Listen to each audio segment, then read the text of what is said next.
À quelques semaines de la prochaine élection présidentielle prévue en janvier 2024, un pays tout entier vit déjà sous la menace de l'ingérence numérique chinoise.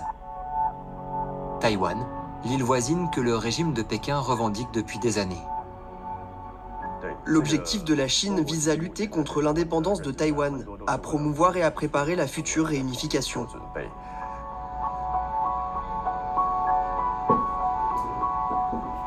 Et ça impose à Pékin une transformation des stratégies d'influence.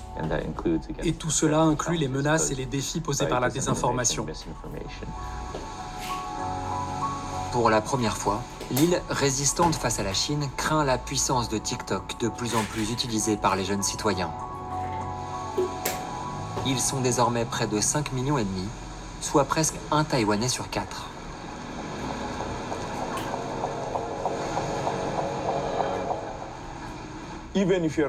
Même si vous n'êtes pas sur TikTok, vous consommez du contenu de TikTok. Si vous êtes sur WhatsApp, on vous partage des vidéos TikTok. Si vous êtes sur Instagram, vous pouvez regarder des vidéos TikTok. TikTok est devenu omniprésent dans le paysage Internet.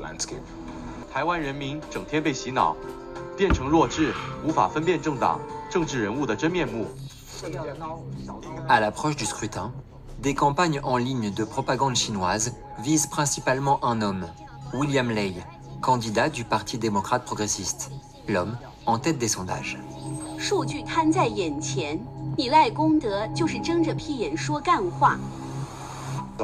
C'est évidemment une raison pour le PCC qui veut annexer Taïwan d'attaquer le PDP.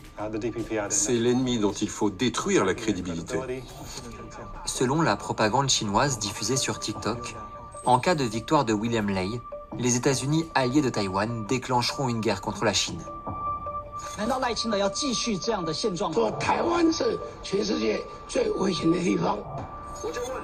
Toujours selon les contenus chinois, le candidat pourrait plonger le pays dans une profonde misère.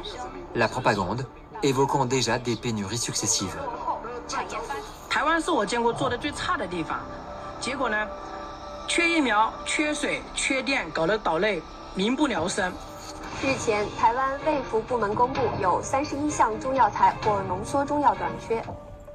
Les stratégies narratives utilisées par le PCC pour attaquer William Lei et le PDP évoquent une mauvaise gouvernance. Et c'est pour ça qu'ils parlent de pénurie d'œufs, de pénurie d'électricité ou d'eau.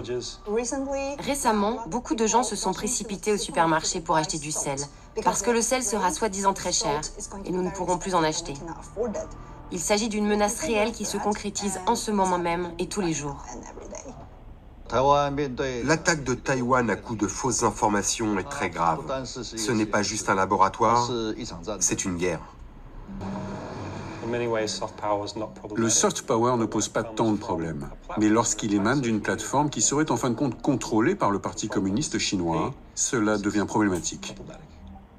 Cela signifie qu'ils utilisent cette méthode pour diviser, voire affaiblir la volonté de résistance de Taïwan.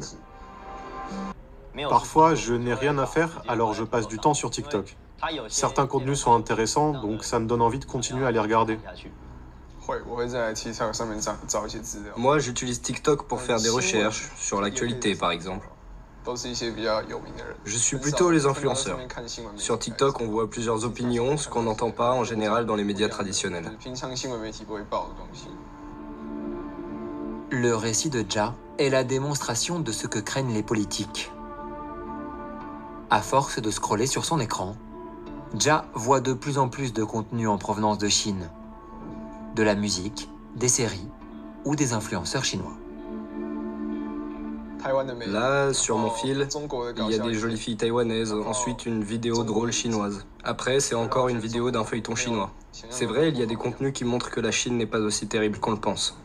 Si jamais la Chine et Taïwan devaient se rapprocher, ça t'inquiéterait? Non, ça ne m'inquiéterait pas. Nous avons la preuve que la jeune génération n'est pas du tout consciente des risques liés à TikTok. Nous avons la preuve qu'ils n'y voient aucun problème. Mais là où TikTok change la donne, c'est que c'est la première fois qu'on a affaire à un réseau social qui est capable de devenir le réseau dominant. Or, ce réseau est détenu par un régime autoritaire et pas des moindres. Et donc on a là un problème nouveau. Je crois que la première chose qu'il faut comprendre, c'est que pour le parti État chinois, il y a un objectif premier, c'est démonétiser la démocratie. C'est-à-dire, tout simplement parce que c'est une question de survie pour eux. C'est-à-dire que si la démocratie, ça devient une alternative crédible aux yeux de la population chinoise, alors le régime est en péril. Donc il faut démonétiser ce système-là, non seulement aux yeux des Chinois, mais aussi plus largement, parce qu'il y a d'autres cibles au-delà de la Chine. Et TikTok peut participer de ce projet. Bien sûr, ce n'est pas seulement TikTok, c'est une arme parmi d'autres utilisée par les Chinois pour essayer de montrer, décrédibiliser l'alternative démocratique. Alors, en termes de nouveautés, ce qui m'a intéressé, ce qui m'a fait réfléchir, plus peut-être que les autres parties, c'est la partie sur Taïwan. Parce que je pense que les Taïwanais ont raison d'avoir peur. Parce que alors que depuis plusieurs décennies, on voit très bien que le sentiment d'appartenance à la Chine s'effondre. Aujourd'hui, c'est résiduel, 3%. Et que le sentiment d'appartenance à Taïwan, d'être taïwanais, monte en flèche. On a là, peut-être, un instrument qui permet de montrer que finalement, une réunification, ce ne serait pas si grave que ça. Et donc là, il y a un enjeu de taille.